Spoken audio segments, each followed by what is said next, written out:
Guys, magsimba na ta guys.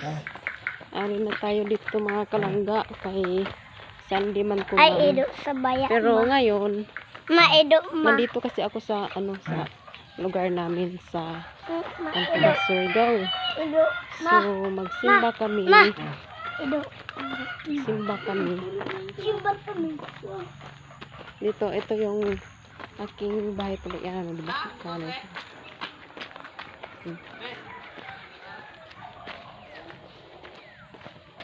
Kain.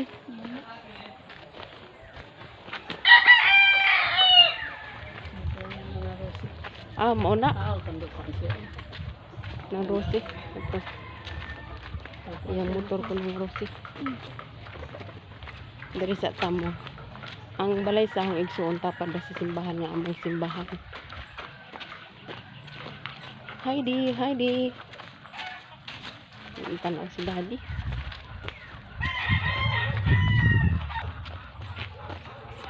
Kan bun mo. So, ayan na nga mga kalangga, papunta na kami sa simbahan.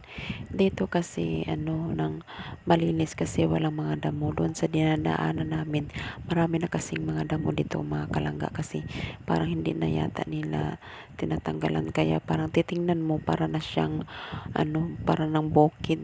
Kasi ang daming damo sa paligid. Hindi na nila naputulan. So, ayan yung simbahan namin mga kalangga. Tapos, ang katabi niyan, bahay ng kapatid ko. Yung katabi yung mahaba ng bahay nila. Simbahan naman ito mga kalangga. Tapos wala pa namang tao kaya dito muna kami sa labas naghintay kasi yung iba wala pa yata. Mamaya pa siguro mga darating.